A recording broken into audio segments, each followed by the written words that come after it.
전두환 전 대통령과 노태우 전 대통령을 심판까지 해줬다고 했습니다. 고 김영삼 전 대통령은 1993년 5월 특별 담화를 통해 5.18을 민주항쟁에서 민주화 운동으로 규정하고 관련 특별법도 마련했습니다. 이날 빈소 곳곳에서는 오가는 대화에는 고 김영삼 전 대통령에 대한 그리움이 묻어났습니다.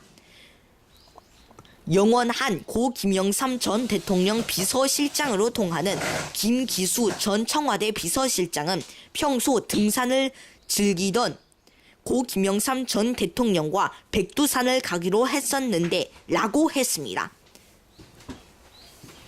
그는 고 김영삼 전 대통령은 자신의 고향이 이북이라서 꼭 함께 백두산을 가자고 했다며 대를 이어서라도 갈 것입니다. 대를 이어서라도 갈 것이라며 고 김영삼 전 대통령은 긍정적이니까 라며 말끝을 흐렸습니다. 고 김영삼 전 대통령 정부 초대 청와대 비서실장을 맡았던 박관용 전 국회의장은 고 김영삼 전 대통령의 최대 업적 중 하나로 통하는 하나회 청산에 대해 60만 병력을 가진 군을 숙정하리라고는 상상을 못했다고 했습니다. 그러자 김무성 새누리당 대표는 아무도 상상 못했지라며 함께 웃었습니다. 김 전 대통령의 최측근인 이원종 전 청와대 정무수석은 마지막 유언이라고 알려진 화합과 통합이라고 했습니다. 김수한 전 국회의장 등 상두동계 인사들이 자리를 지킨 빈소에는 고 김영삼 전 대통령과 다양한 인연으로 맺어진 여야 정치인들과 재계 인사 등의 조문 행렬이 이어졌습니다. 안희정 충남지사와 홍준표 경남지사는 이날 오후 1분 간격으로 차례로 빈소에 도착했습니다. 야당 소속인 안 지사는 1988년 고 김영삼 전 대통령이 총재로 있던 통일민주당에서 정치를 시작했고, 여당 소속인 홍 지사는 고 김영삼 전 대통령 가정계에 입문시켰습니다. 둘은 빈소를 지키던 서청원 새누리당 최고위원과 김 전 의장 등과 5분여간 합석해 이야기를 나누다가 함께 자리를 떴습니다. 이기택 전 국회의원도 이날 빈소를 찾았습니다. 이 전 의원은 1990년 3당 합당에 반발해 고 김영삼 전 대통령과 결별하고 고 노무현 전 대통령, 홍사덕, 이철 의원 등과 함께 꼬마 민주당을 창당했었습니다. 조희연 서울시 교육감과 새정치연합에서 탈당한 무소속 박주선 의원도 이날 오전 상가를 찾았습니다. 이철 전 의원은 1970년대부터 1980년대엔 양김이 좀 더 역할을 해주길 기대했었는데 지나고 보니 둘은 정말 우리가 다신 만나지 못할 그런 큰 인물이었던 것 같다고 말했습니다. 우형으로 불리던 최형우 전 내무장관은 뇌졸중 후유증으로 거동이 불편함에도 연사흘째 빈소를 찾았습니다. 재계의 발길도 이어졌습니다. 정몽구 현대차그룹 회장과 최태원 SK그룹 회장과 손경식 CJ그룹 회장 등이 빈소를 찾았습니다. 법조계에서도 윤관 전 대법원장과 권순일 대법관과 원우현 고려대 명예교수 등이 조문했습니다. 이날 오후 9시까지 빈소를 다녀간 조문객은 2만 100여 명으로 집계됐습니다. KBS 뉴스 장상진, 김은정이었습니다.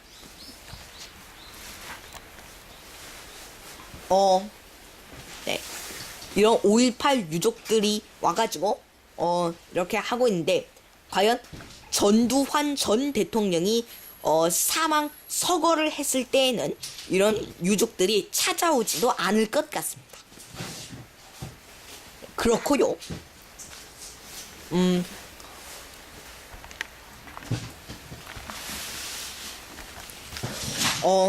그리고 네. 지금 현재 댓글을 올리는 사람 중 한 명이 그렇다면 고 김영삼 전 대통령의 자택인 상도동 자택은 어떻게 하냐고 물어봤습니다. 정말 좋은 질문인데요. 지금 바로 이 기사가 나옵니다. 네. 고 김영삼 전 대통령이 살았던 상도동 자택을 기념관으로 만든다고 합니다. 어떤 기념관인지 선정민 기자가 소개해 주도록 하겠습니다. 고 김영삼 전 대통령의 서울 동작구 상도동 자택을 기념관으로 보존하는 방안이 추진됩니다. 김 전 대통령 측 관계자는 24일 상도동 자택은 수십 년에 걸친 우리나라 민주화의 역사와 인간 김영삼을 보여주는 곳으로 그대로 유지할 것이라고 말했습니다. 유족들은 가재 도구와 옷가지를 포함해 김 전 대통령과 손명순 여사가 생활하던 모습 그대로 보존하고 김 전 대통령의 휘호와 유품 등을 전시할 예정입니다. 상도동 자택은 김 전 대통령이 가택 연금을 당하고 23일간 단식 투쟁을 벌인 곳입니다. 자택 앞길에서 초산 테러가 일어나기도 했습니다. 상도동계라는 이름도 여기서 나왔습니다. 김 전 대통령은 1969년 서울 성북구 안암동에서 상도동으로 옮겼으며 이후 46년간 거주했습니다. 상도동 자택은 지난 1990년대 말 붕괴 위험 진단을 받으면서 새로 지었습니다. 대지 333.8제곱미터, 즉 101평에 1층 152제곱미터, 즉 46평, 2층은 109제곱미터, 즉 33평, 옥탑은 16.5제곱미터, 즉 5평 등이며 역대 대통령 사저 가운데 가장 작은 규모로 알려져 있습니다. 김 전 대통령은 상도동 자택을 포함해 전 재산을 김영삼 민주센터에 기부한 상태입니다. 상도동 자택 인근에는 김영삼 민주센터 재원으로 건립하는 김영삼 대통령 기념 도서관이 내년 초 개관을 앞두고 있습니다. KBS 뉴스 선정민입니다. 네, 이런 고 김영삼 전 대통령의 상도동 자택은 기념관으로 만든다고 합니다.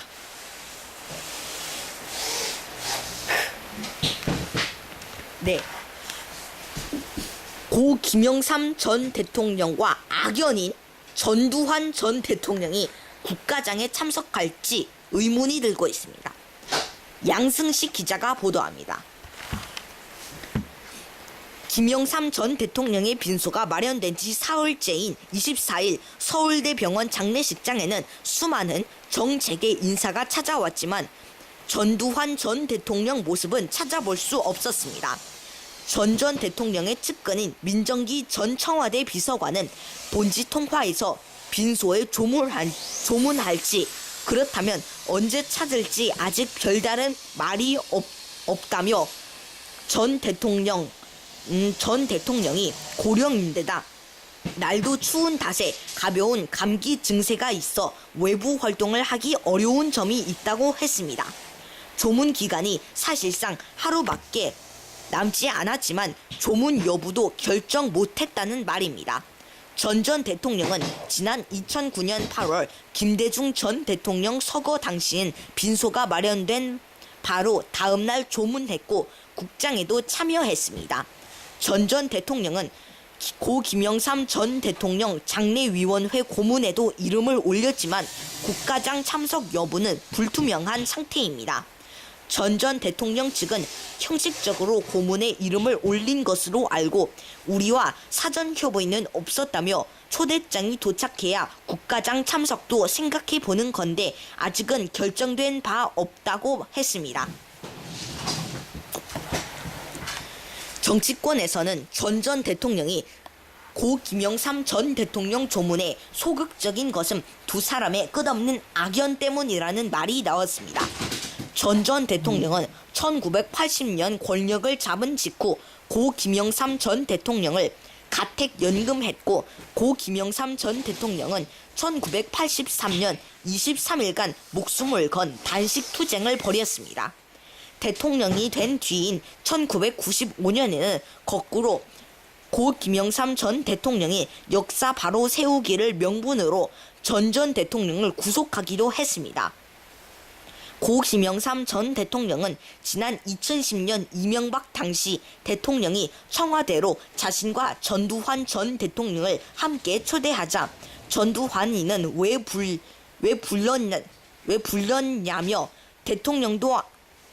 대통령도 아니고 죽어도 국립묘지도 못 간다고도 했던 것으로 알려졌습니다. KBS 뉴스 양성식입니다. 네, 이런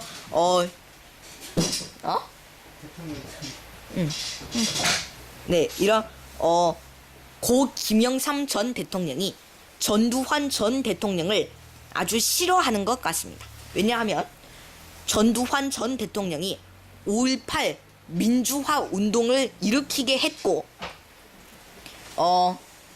그리고 고 김영삼 전 대통령은 이런 5.18 민주화 운동이 원래 혁명이었는데 민주화 운동으로 바뀌어서 이런 민주화 운동에 찬성하는 사람이어서 완전히 전두환 전 대통령과는 차원이 달라가지고, 그것을 아는 전두환 전 대통령도 고 김영삼 전 대통령의 국가장에 참석하지 않고 있는 것으로 보입니다. 그렇습니다.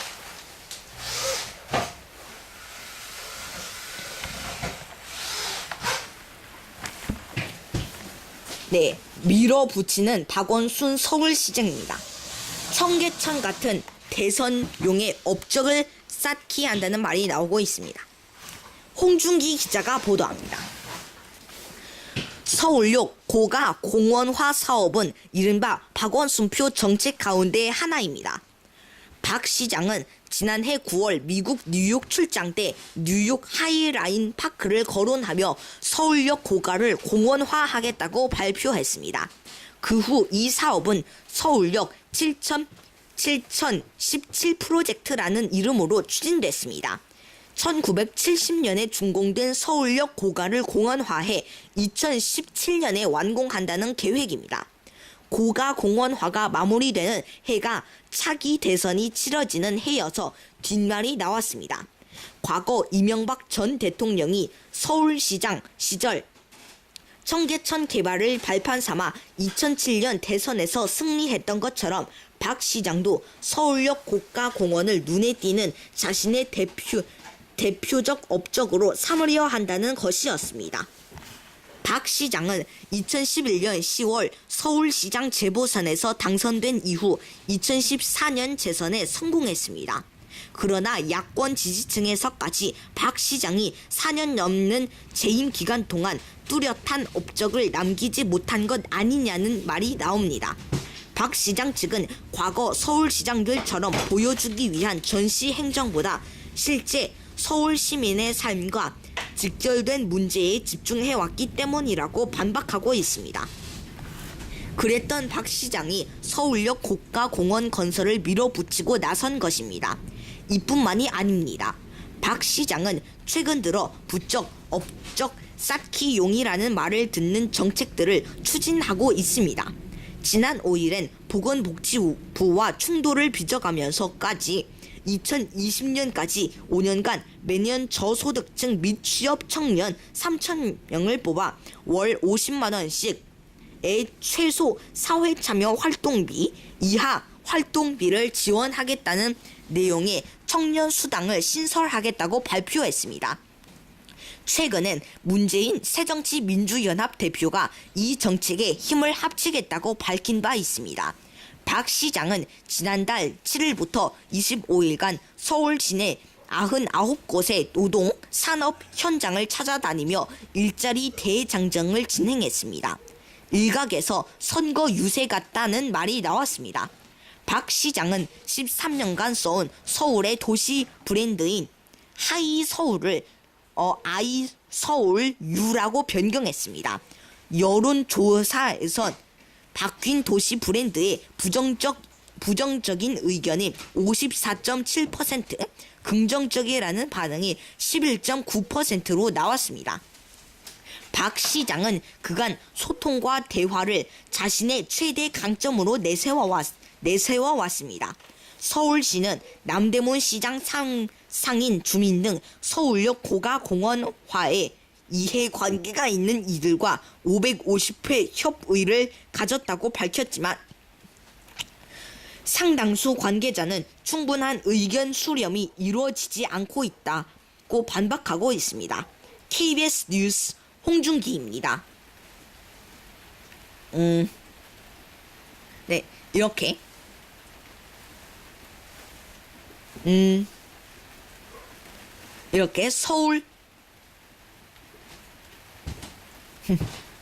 이렇게 서울에 이런 미국 같은 것을 만들고 있다고 합니다. 박원순 서울시장이 아주 많은 것을 하는 것 같군요.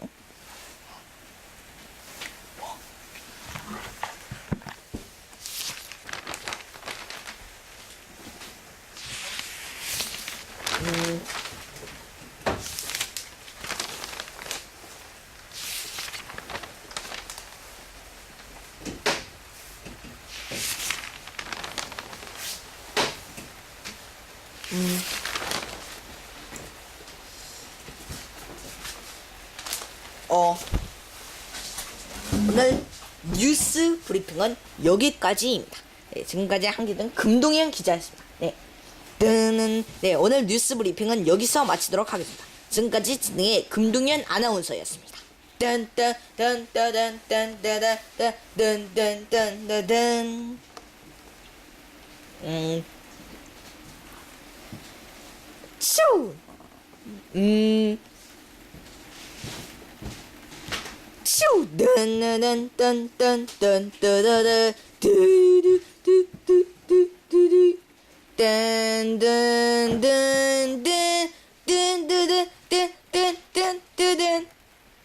KBS 제3라디오. KBS 제3라디오가 잠시 후 4시를 알려줍니다. AM 999kHz, FM 87.9MHz, KBS 제3라디오입니다. LHKA.